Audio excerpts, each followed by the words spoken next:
Battleground Evil-Lyn, Evil Witch of Eternia, was released on December 2011 as a bonus figure in the Masters of the Universe Classics line. Behold, Battleground Evil-Lyn in her standard Masters of the Universe Classics package.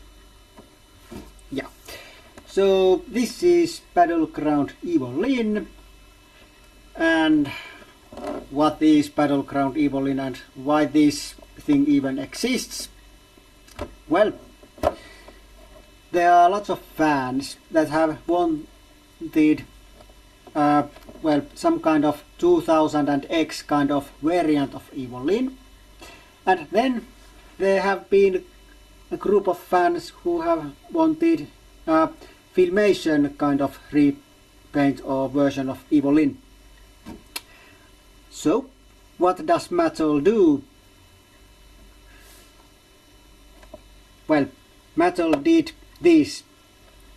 This is their answer to both of those calls or needs or wants, and this, in their opinion, this is kind of hybrid of both, and something tells me that we won't be seeing any 2000X or Filmation version or specific versions. And as someone who really doesn't like repaints or variants, personally I hope this is the last version of Evil-Lyn we ever see.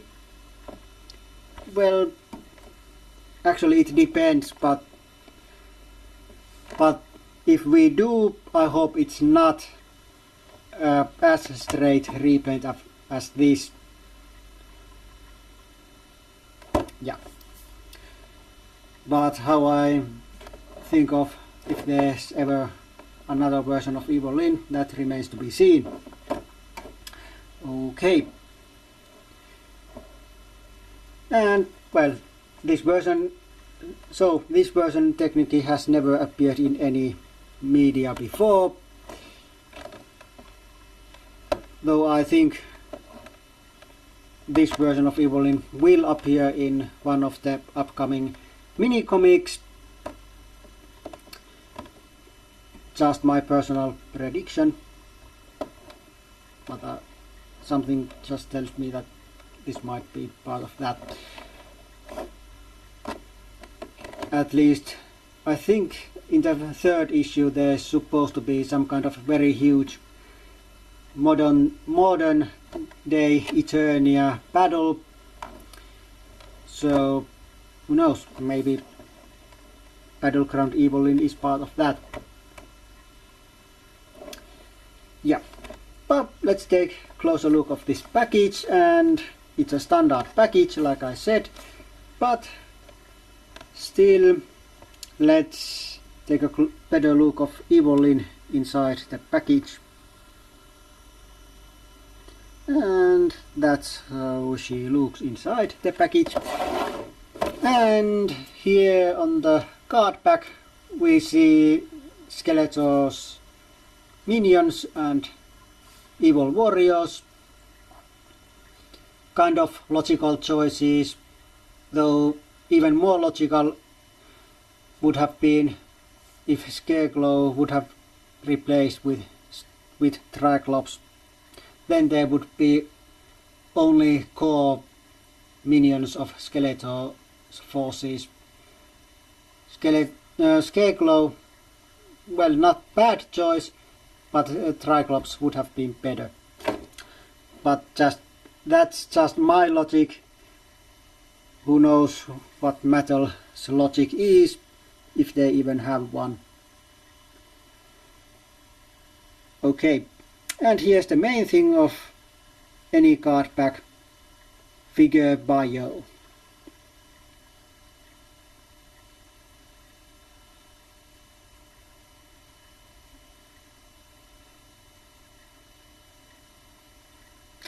And like always, there's magiccollector.com logo and some brainwashing and other kind of sentences.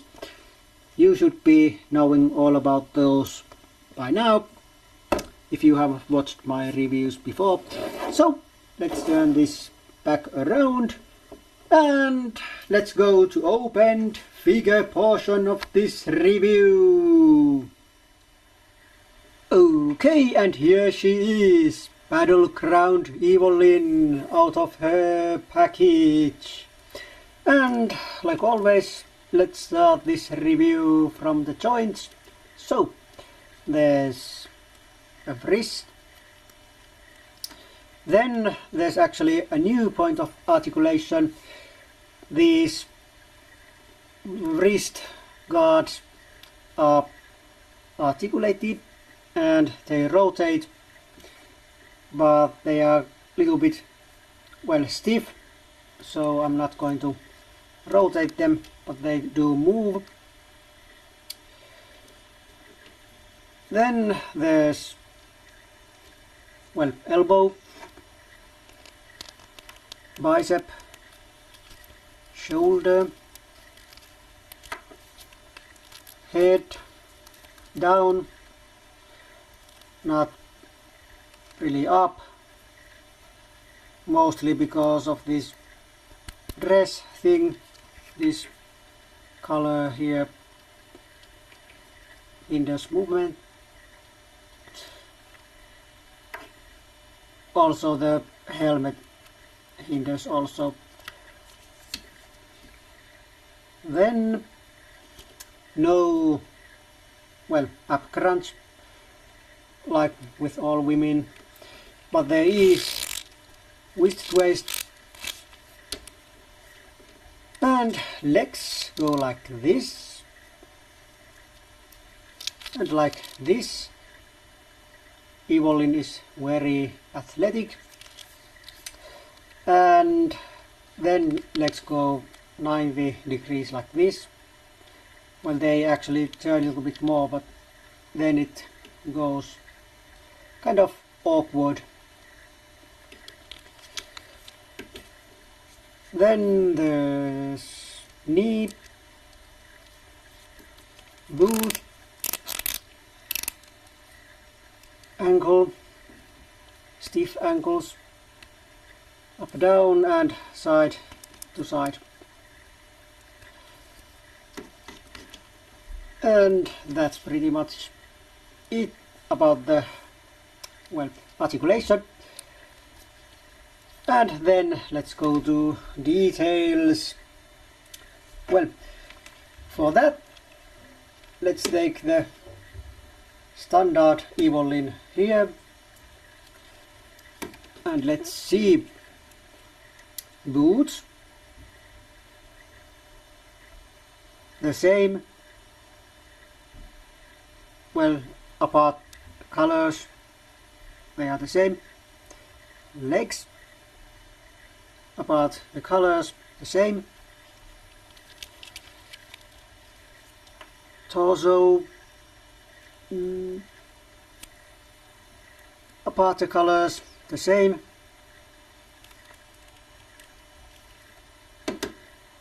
Softness, about the same.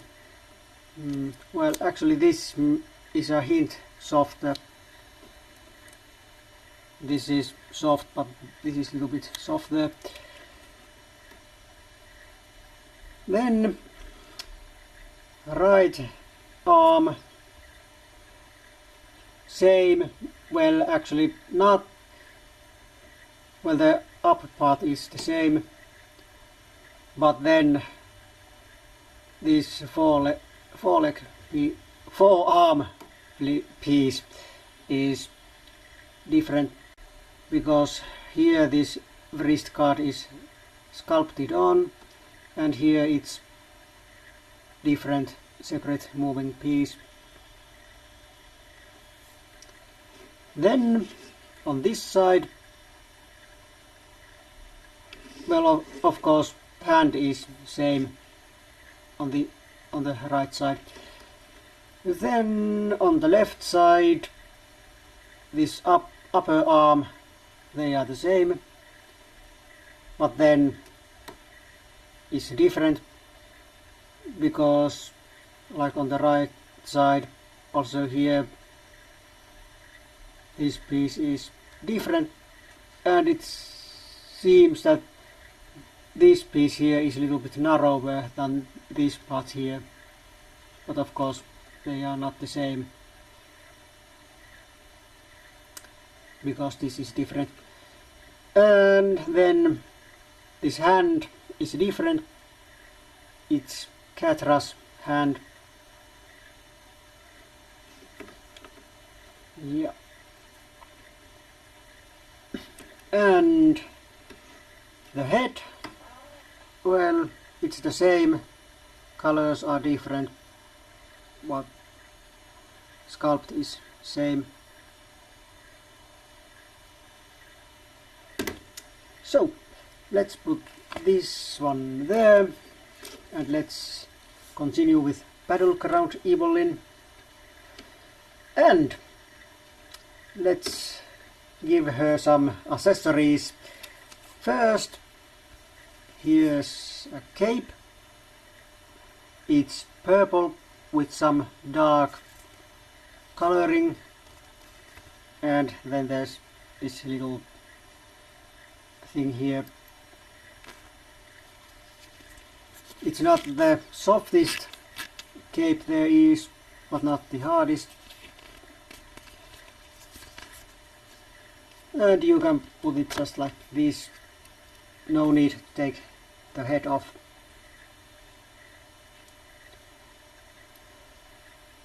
Then weapon number 1, the knife. It's a reuse. This same knife came with the yellow Evil-Lyn and also weapons pack number 2, if I'm not much mistaken. Of course coloring is different on all versions, but it's the same knife otherwise. Then there's a staff, a long staff, which also came with weapons pack number 2, and also came with the standard yellow Evil-Lyn. This handle shaft thing here is black. This headpiece is actually dark purple, while it may look a little bit more like black.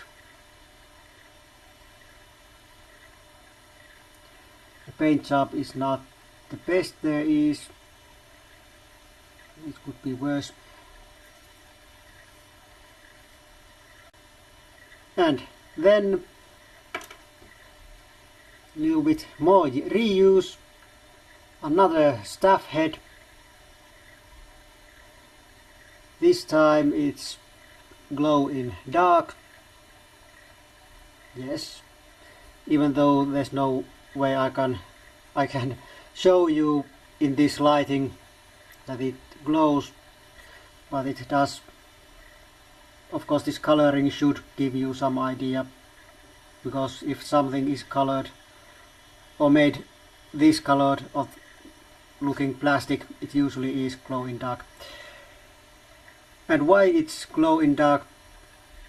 Of course it looks nice, but the 1980s Evil-Lyn had glowing wand head, from what I've read.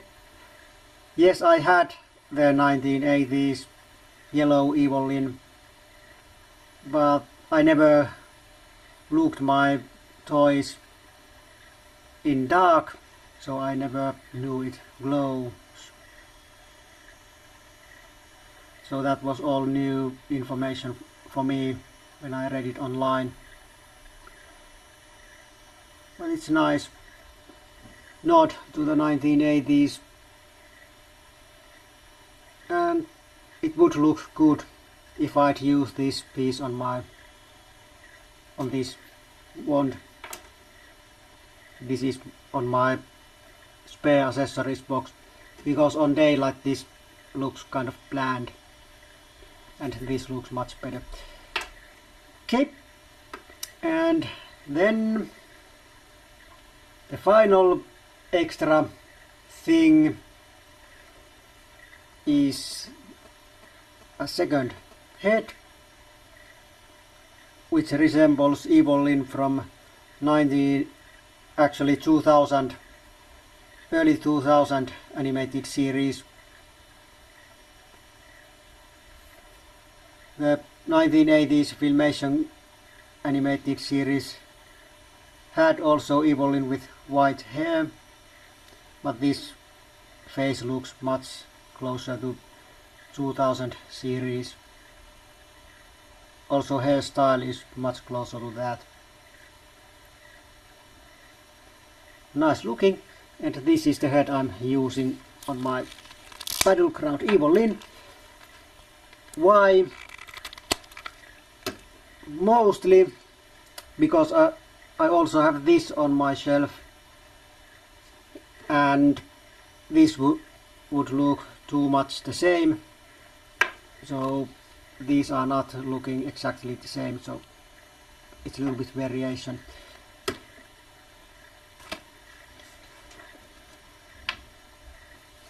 Okay, so here's Evil-Lyn accessorized and so on. So my thoughts about this figure. Well, first of all, some of you may know I'm not too fond of this yellow color, but I'm not really fond of this either. I think this is a little bit too pale or something like that. I just don't like this color. These other colors do complement the whole, but I just don't like the skin color. Of course, these have nostalgia on her side, because I had the yellow Evil-Lyn as a child. This doesn't have that.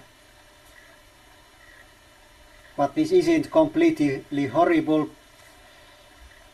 But if I have to choose my favorite from these two, it's this yellow.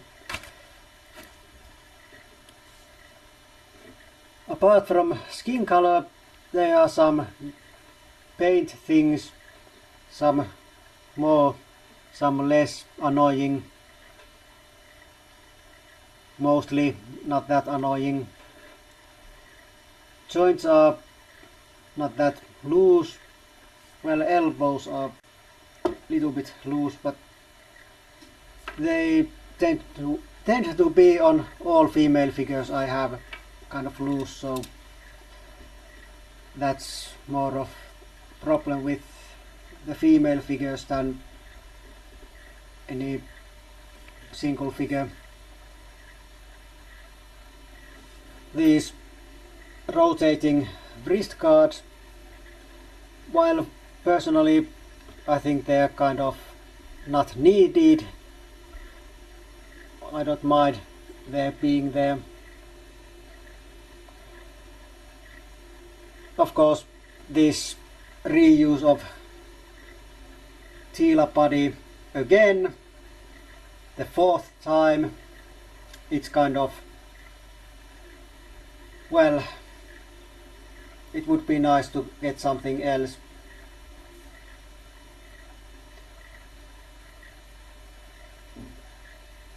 Well, at least there was this open hand on this version.